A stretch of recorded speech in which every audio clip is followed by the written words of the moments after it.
Almar'u ala dini khalilih, seseorang itu kata Nabi tergantung atau sangat dipengaruhi oleh siapa yang jadi temannya.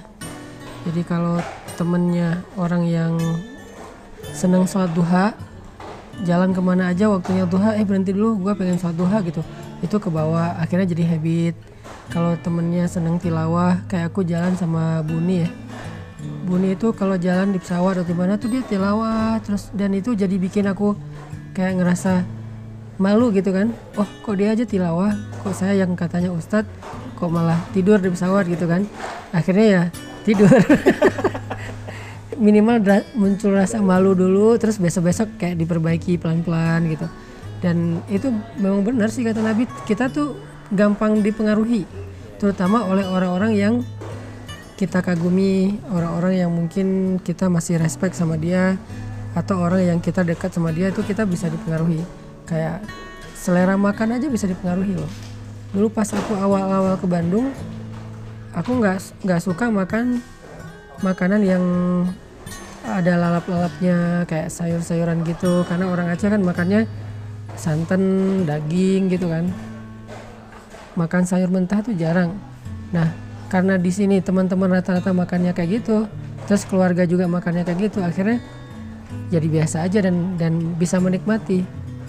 Terus dulu mungkin senangnya yang santan-santan, sekarang malah nggak senang lagi yang santan-santan. Dulu senangnya yang aromanya rempah, sekarang malah kayak gitu-gitu udah jadi aduh enak ya gitu.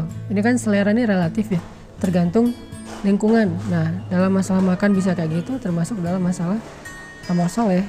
Jadi sederhana banget, cari sebanyak mungkin teman geng yang dia punya satu amal soleh yang kita nggak punya. Jangan cari orang yang soleh dalam segala hal, itu susah.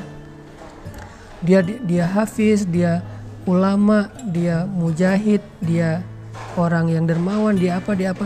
Susah nyari yang kayak gitu, karena yang kayak gitu tuh terkumpul hanya di sosok Rasulullah, sisanya di split ya, di share ke banyak orang.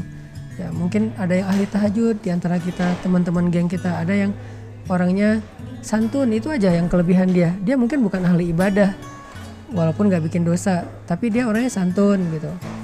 Dia bukan ahli ibadah, tapi dia orangnya care, orangnya gampang tersentuh. Dia bukan ahli ibadah, tapi dia pola hidupnya sehat. Dia mungkin ahli ibadahnya bukan sholat malam, tapi cuma sekedar sholat duha. Dia tuh zikirnya bukan tilawah yang banyak berjus-jus, tapi dia kayak tangannya gini-gini terus, zikir terus. Nah, orang-orang kayak gini kalau banyak yang jadi geng kita sedikit demi sedikit akan terpengaruhi oleh pola hidup mereka, dan itu akan membentuk habit. Kalau udah jadi habit kan ya nggak jadi paksaan lagi ya, dan nggak perlu diniatin serius-serius amat. Gua mau sholat duha, nggak perlu, udah habit aja. Asal waktu jam segitu duha weh, udah jadi lancar, santai gitu. Sama kayak teman kita yang seneng baca, kita jadi ikut. Yang seneng nonton apa, kita jadi kebawa. Ya kayak aku berteman sama Enong, dulu kan aku nggak kenal skateboard, tapi karena Enong seneng main skate, akhirnya aku jadi bukan terpaksa main skate, jadi ikut seneng gitu, kayak oh seru juga ya gitu. Ntar kalau aku kenal sama siapa lagi kayak gitu, seneng nongkrong ya, nongkrong. Jadi almar'u ala dini khalilih, itu benar banget, Nabi nggak mungkin salah. Seseorang itu dipengaruhi oleh siapa yang jadi temannya.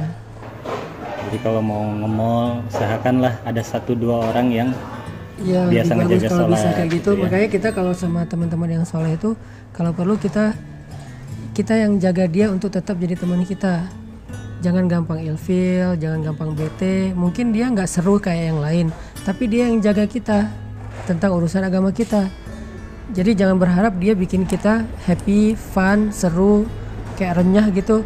Kita udah punya banyak stok geng yang kayak gitu. Sekarang kita butuh seseorang yang bisa jaga kita, yang dia berteman dengan kita mungkin gak bisa bikin kita happy, tapi bisa bikin kita aman. Aku gak bilang selamat ya, minimal aman lah, gak sampai macem-macem gitu. Terus tetap sesuai dengan koridor. Dia yang jagain kita. Kadang-kadang wajah dia nggak serak aja bikin kita ya udah deh nggak jadi deh gitu kan, gara-gara ekspresi dia. Nah, orang kayak gitu harus dijaga.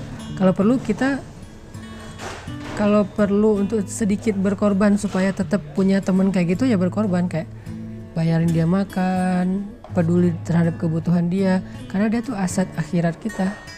Yang menjaga surga kita, yang menjaga ibadah kita, yang menjaga kita dari dosa-dosa itu dia. Jadi kerjaan dia itu adalah jagain kita, dan nggak ada angka yang sesuai untuk membayar itu. Tapi setidaknya kita kayak menghargailah kebaikan dia supaya dia tetap, walaupun dia nggak mengharapkan itu, tapi supaya dia makin sayang sama kita, makin itu harus mencari teman yang soleh dan menjaganya dengan cara apapun.